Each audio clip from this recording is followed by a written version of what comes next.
Good evening. My name is Bulali, and welcome to my YouTube channel.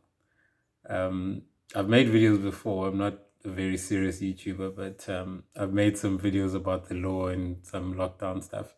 But this is about Formula One, which is my little passion hobby. Um, it's the evening after the Tuscan Grand Prix. It's 13th September, and we've just had a race at Mugello racetrack in Italy. So that's quite a special. It was quite a special occasion because we've never raced there Formula One before. I've been watching Formula One since 1998, and I've never seen a race there. Now Mugello is an old track. It's an old school track, which is brings a lot of uniqueness to the table because the more modern Formula One tracks are very wide. That's the one thing that differentiates them is they're very wide and they're very safe, meaning they have a lot of runoff areas. If a driver makes a mistake or has a problem, he goes off into what is mostly a tarred area. The car slows down, might just touch a barrier eventually, and that's that.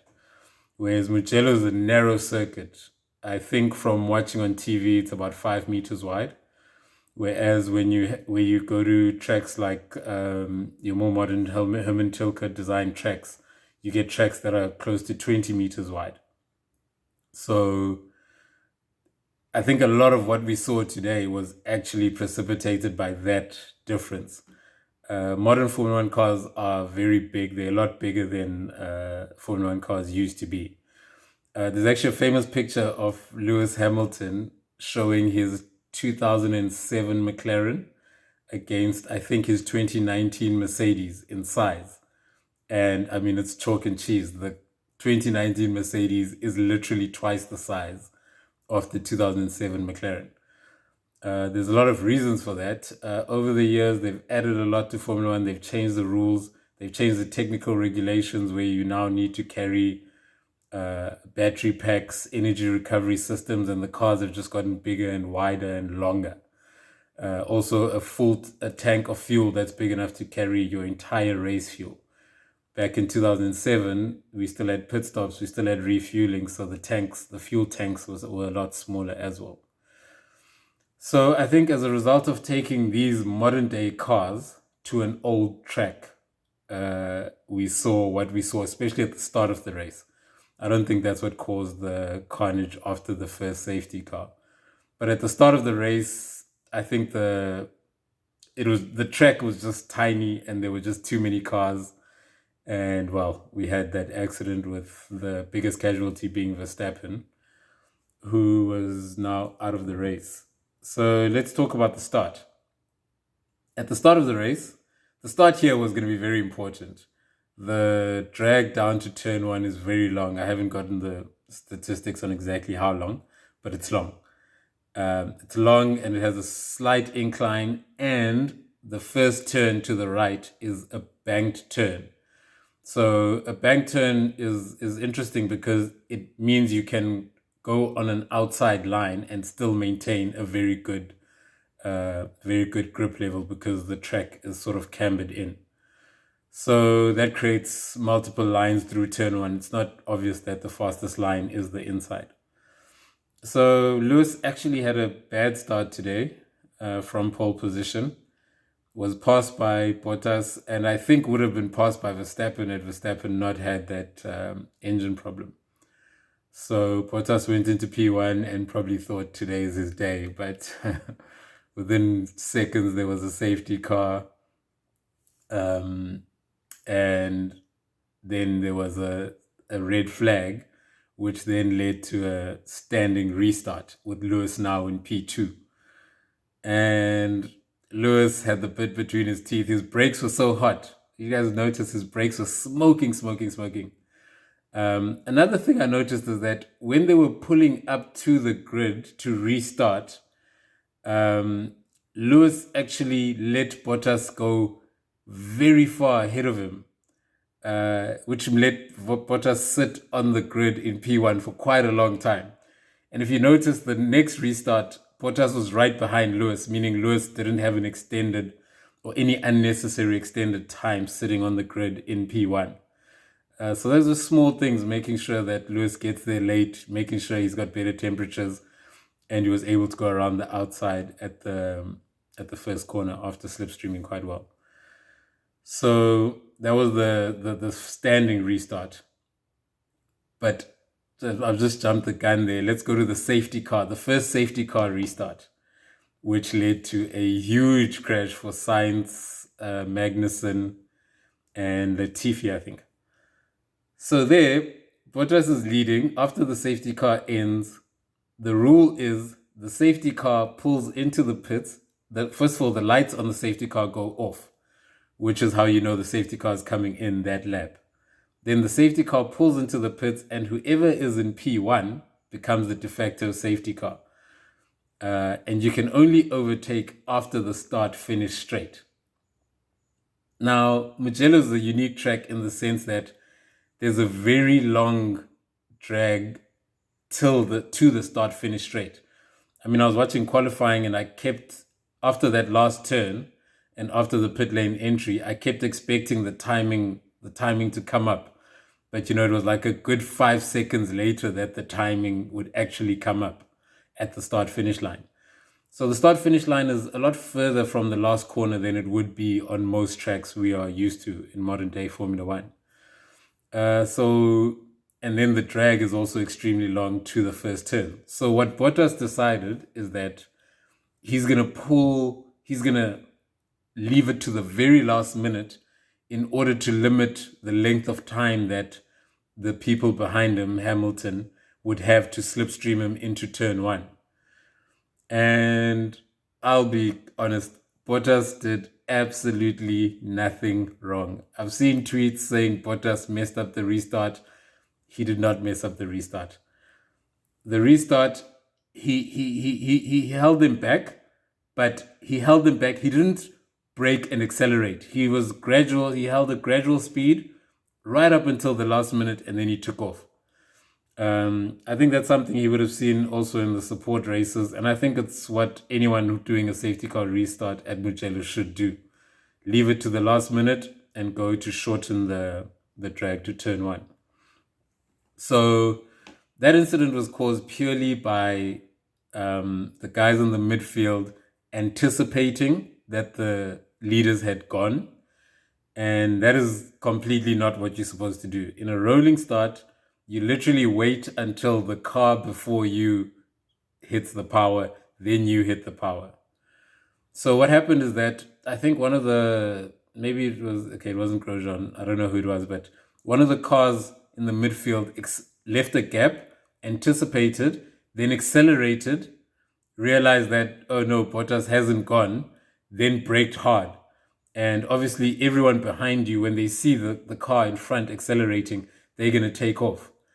And if you look at it, Latifi actually does very well to avoid Magnussen. And then I think it's George Russell or Carlos Sainz goes straight into him. And then, of course, that brought out the red flag, which was a justified red flag. I have something to say about the second red flag, but that was a justified red flag. There was just too much on the track and too many cars to clear. So the race after that settled into Mercedes dominance, which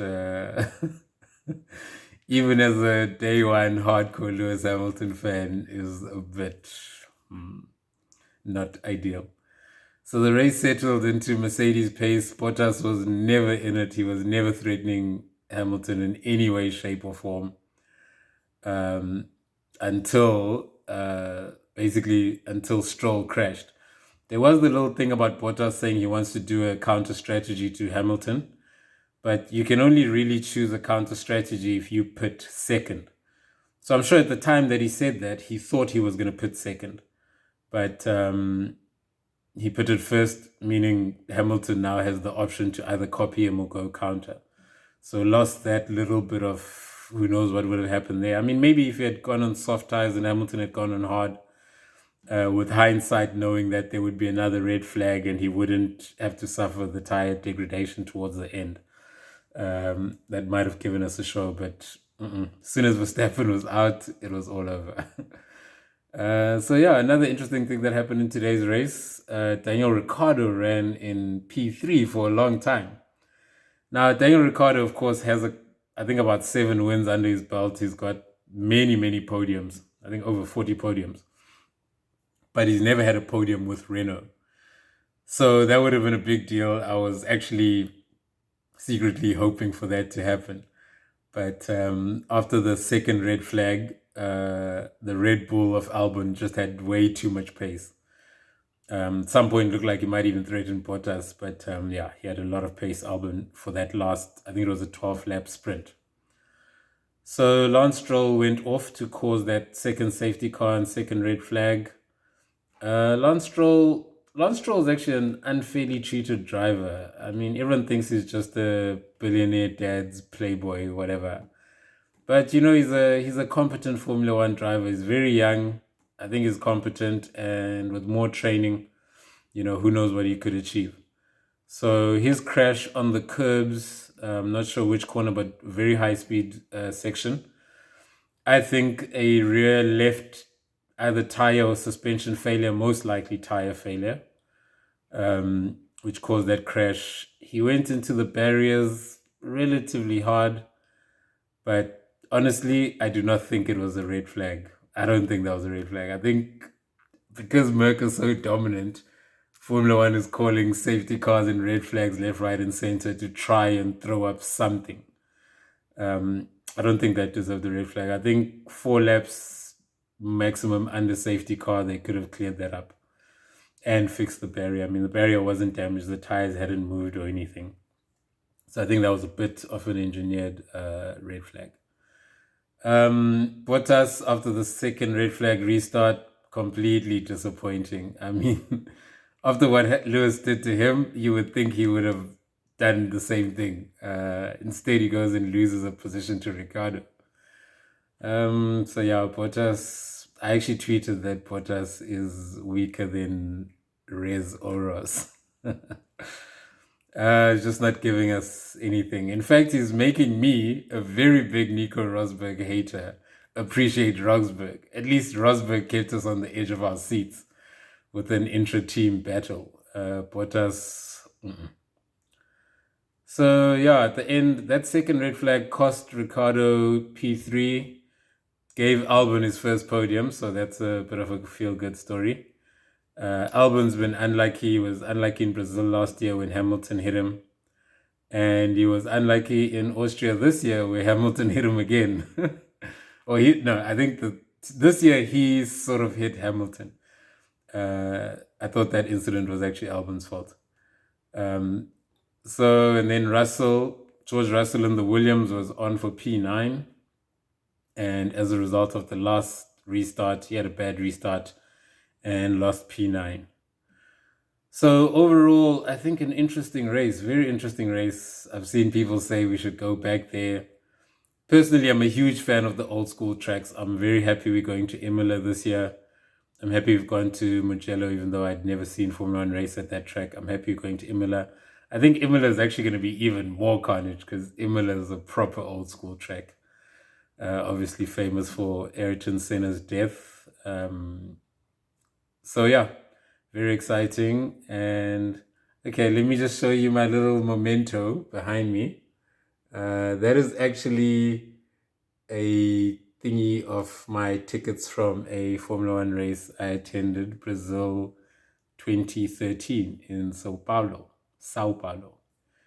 That was the very last V8 race, very last race of the V8 era, and I'm very happy I did because the most memorable thing was the sound of the cars.